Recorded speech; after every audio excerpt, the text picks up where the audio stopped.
10 ரூபா டீ இருக்கு இல்லைங்களா, அதோட சைஸ் வந்து 70 ml வச்சுக்கோங்க. 70 ml ஆஃப் டீக்கு நீங்கள் 35 ml ஆஃப் மில்க் வந்து மினிமம் போடணும். ஒரு நார்மல் டீ கடையாக இருந்தாலும் 35 ml ஆஃப் மில்க் ஆட் பண்ணும். அதோட காஸ்ட் நீங்கள் 65 ருபீஸ் பாலோட விலை எடுத்துக்கிட்டிங்கன்னா க்ளோஸ் டு 2.25 to 2.5 ருபீஸ் பாலோட காஸ்ட் வந்துடும். சரிங்களா? ஒரு டீ மாஸ்டரோட இன்னைக்கு ஆவரேஜ் சம்பளம் பார்த்தீங்கன்னா 750 ரூபா. ஒருத்தரோட ஆவரேஜ் சம்பளம் 750 ரூபா. இட் கோஸ் அப் டு 800 900 வரைக்கும் போகலாம் பர் டே. அந்த 750 ரூபா சம்பளம் கொடுக்குற டீ மாஸ்டர் வந்து ஆவரேஜா ஒரு நாளைக்கு ஒரு 250லேருந்து 300 டீ போடலாம். நல்ல பயங்கர ரஷ்ஷாக இருக்க கடைக்கு 400 450 500 வரைக்கும் போகலாம். 750 ரூபா டிவைட் பண்ணீங்கன்னா ஒரு டீ மாஸ்டரோட ஆவரேஜ் சேலரி மட்டும் 3 ரூபா.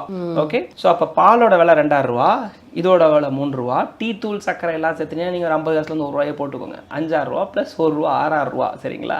இதுக்கு ஒரு கல்லாப்படி காசு வாங்கி போடுறதுக்கு ஒருத்தர் தேவைப்படுறாரு இல்லையா, அவரோட சம்பளம் மினிமம் 600 ரூபாலேருந்து 700 ரூபா வச்சுக்கோங்க. அப்போ அவரோட cost plus current bill, gas, வாடகை இதெல்லாம் சேர்த்தவே இல்லை. You assuming how much you make இட்ன்றதை நீங்கள் நினச்சிக்கோங்க. பேசிக்காக சொல்லணும்னா ஒரு டீ கடை ஆரம்பிக்கிறது வந்து நிறைய பேரோட எய்மாக இருக்குது. இன்னும் சொல்லப்போனால் அதுக்கான ஃப்ரான்ச்சைசி டெய்லியுமே டெவலப் ஆகிட்டு இருக்கு. ஸோ நீங்கள் அது ஏன் பண்ணலாம் பண்ணக்கூடாதுன்ற ஒரு ரீசன் கண்டிப்பாக வச்சிருப்பீங்க.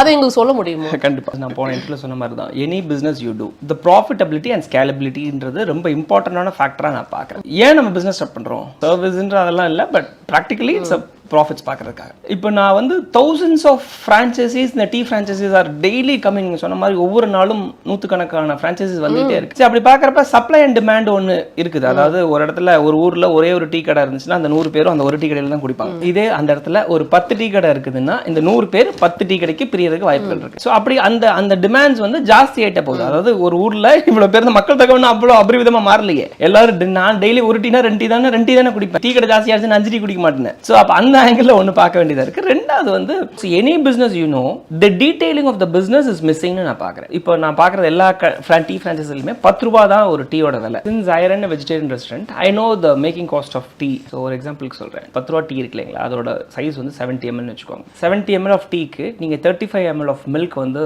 மினிமம் போடணும். ஒரு நார்மல் டீ கடையாக இருந்தாலும் 35 ml ஆஃப் மில்க் ஆட் பண்ணும். அதோட காஸ்ட் நீங்கள் 65 ருபீஸ் பாலோட விலை எடுத்துக்கிட்டிங்கன்னா க்ளோஸ் டு 2.25 to 2.5 ருபீஸ் பாலோட காஸ்ட் வந்துடும். சரிங்களா? ஒரு டீ மாஸ்டரோட இன்னைக்கு ஆவரேஜ் சம்பளம் பார்த்தீங்கன்னா 750 ரூபா. ஒருத்தரோட ஆவரேஜ் சம்பளம் 750 ரூபா. இட் கோஸ் அப் டு 800 900 வரைக்கும் போகலாம் பர் டே. அந்த 750 ரூபா சம்பளம் கொடுக்குற டீ மாஸ்டர் வந்து ஆவரேஜா ஒரு நாளைக்கு ஒரு 250லேருந்து 300 டீ போடலாம். நல்ல பயங்கர ரஷ்ஷாக இருக்க கடைக்கு 400 450 500 வரைக்கும் போகலாம். 750 ரூபா டிவைட் பண்ணீங்கன்னா ஒரு டீ மாஸ்டரோட ஆவரேஜ் சேலரி மட்டும் 3 ரூபா. ஓகே, ஸோ அப்போ பாலோட விலை 2000 ரூபா, இதோட விலை 3 ரூபா. டீ தூள் சக்கரை எல்லாம் சேர்த்துனா நீங்கள் ஒரு 50 காசுலேருந்து 1 ரூபாயை போட்டுக்கோங்க. 5,000 ரூபா ப்ளஸ் 1 ரூபா 6,000 ரூபா. சரிங்களா? இதுக்கு ஒரு கல்லாப்படி காசு வாங்கி போடுறதுக்கு ஒருத்தர் தேவைப்படுறாரு இல்லையா, அவரோட சம்பளம் மினிமம் 600 ரூபாலேருந்து 700 ரூபா வச்சுக்கோங்க. அப்போ அவரோட cost plus current bill, gas, வாடகை இதெல்லாம் சேர்த்தவே இல்லை. You assuming how much you make இட்ன்றதை நீங்கள் நினச்சிக்கோங்க. 10 ரூபா டீ அது நெகட்டிவான்னு சொல்லக்கூடாது. பட் என்ன சொல்கிறதுன்னா, ஒரு டீ கடை வச்சா நான் பணக்காரன் ஆயிடுவேன்ற மித்தையே அவங்க உடைக்கணும்னு சொல்கிறேன்.